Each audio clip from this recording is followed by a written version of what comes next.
Well, I've got to tell you about coaching. I had a golf lesson this week with a mate of mine. I told you, didn't I? I went to the driving range. Getting coached I like being coached. Me too. Like, I like that. I like the insights you get from that.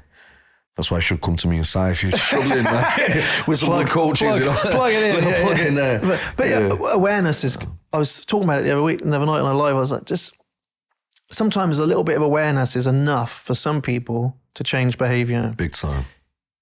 Because we're never as aware as we think we are. That's the one thing I reckon I've learned through my own journeys. We're never you're not aware of what you're not aware of. Couldn't agree more. And having someone look at your swing who's just like, sorry, when you're gripping it, it's going off to the right bit because your hands are a bit open. You need to like hold it in your fingers more. It feels a bit awkward to start with, but just try that for a bit. Yeah. And you think, oh yeah, it's going straight. Yeah. It's not got the fade, not a slice, like a little fade. Yeah. And he's like, hey, just relax that right shoulder after a while. Okay. Wicked. And it's just not like, here's how you swing a golf club, because I could swing already. Yeah. And strike it all right. It's just those little adjustments. And once you're aware, you notice. But you're not aware of what you're not aware of, here. Nah. And that is the same. But I think some people need more than awareness. Well, of course, there's your technique and the skill, don't you? But it starts with awareness. As you say, it's the biggest self-awareness and awareness. And I know you do, but even when I'm coaching, how can I make these people more aware? It's not necessarily always telling them. It's like, that's why our philosophy in the way we coach, analogies, science, there's so many different ways that all of a sudden people can be 2 years in and go, oh shit, the penny's dropped. How many times do we back home the importance of decent basic routines before getting into the advanced shit? We've just done a whole theme on that, innit? Yeah. Like how to get through school, the school holidays, like you can't drop your routine. Actually, you have to need to adapt it. There's the awareness of how are you going to adapt the routine? Because actually awareness, if I don't do it, it's going to be a lot more difficult, and then having to start again and all that stuff. That's the important part. So coaches should make people be aware and then get technical with specifics if necessary, right? You can't change what you're not aware of, can you? So do you think you had some good coaches that help you develop as a footballer? Yeah. You want to give them a shout out? Yeah. Well, I don't know. I think I had some bad ones as well. Well, that's the other side of coaching is some shit out there. Do you know what I mean? No, so there was some good coaches around when I was younger. I don't know if I'd give any of them a shout out, to be fair, but there were some good ones. And I think, I always talk about it. I think sometimes you just need somebody who believes in you a little bit. To champion you just a little bit. And I think I probably had that a little bit at school. Mr. Chatwin. I like Mr. Chatwin, my head of year. He always gave me a bit of a break as I got a bit older. Do you know what I mean? He always used to say you got to believe in yourself. He was a good bloke. Not like overly like cheerleading, but he used to give you, you get sent to his office and what you been up to? Like, do you know what I mean? Come on, get back in there and just calm down a bit this afternoon. All right. Not like, right, that's it, And he just always used to encourage you for sport, and he'd always encourage me and talk to me about football and stuff. So I think he was a bigger influence. Not that he probably realised it, but I always think back now, I think, God, it was a good job you were around, actually. Because if I'd had a real strict person around me, I think I struggle with anyone coming down too much on me. Yeah, I think everyone does. That's why I struggle. Not even harshly, but if I feel like someone's getting a bit too... not over the top, what's the word I'm looking for? If you're going to control me too much, as a teacher, I struggled. Well, that's why I'm known for being a rebel, mate. The rebel, yeah. That's why I hate the fucking goal. But no, I don't think, I had some good coaches. I had some bad ones.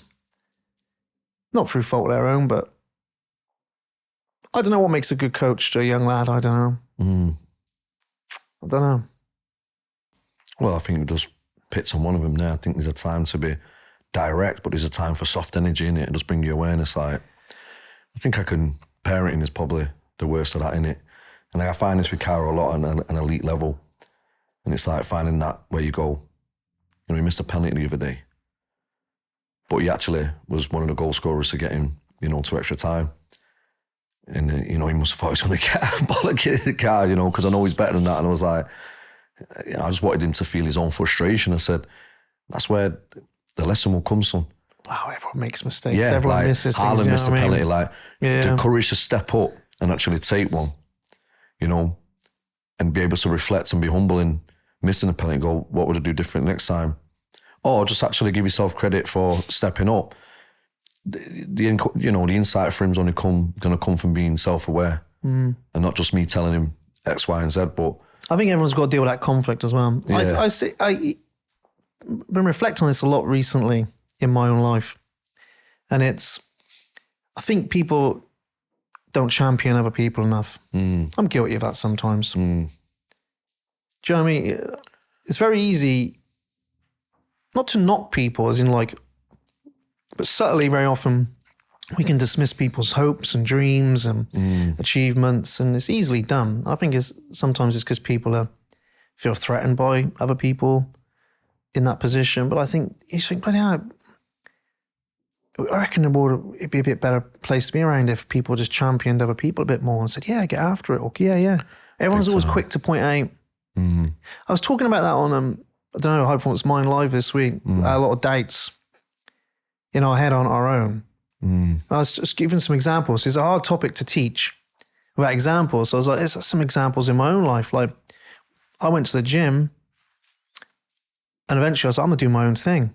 And so many people said, oh, you can't do your own, well, you won't make any money. Oh, who makes money out of boot camps? And you got a steady job here. And and it was all like, God, you shouldn't, don't do it. And I'm not talking about people close to me. I'm talking about just people in past, general. And then when I had a boot camp, everyone was like, oh, you can do this online stuff. Oh God, who does anything online? That's ironic, isn't it? Yeah. And it's like, that was the worst thing you can do. And people were telling me, oh, you can be careful of this and careful of that. I think no one went, there's very few people who went, yeah, go on, crack on, get after it. And I can even remember when I was in the gym working as at the supermarket. We're getting a bit of step ahead here now. Fast forwarding through the journey. Sorry, but and I remember saying, I want to be a gym instructor. And the chap who owned it was like, oh, you don't want to do that. You own the gym. Get yourself a trade. Do this, do that. I thought, somebody I was like looking up to, really. And I always remember this bus driver, lovely bloke. This chap walked out. I mean, he was a nice bloke. He was just like, don't have a gym. It's a waste of time, even though he owned one. And he went, hey, Si, don't listen to him. If you want to go do that, mate, you go after it. Wicked. I was like, yeah.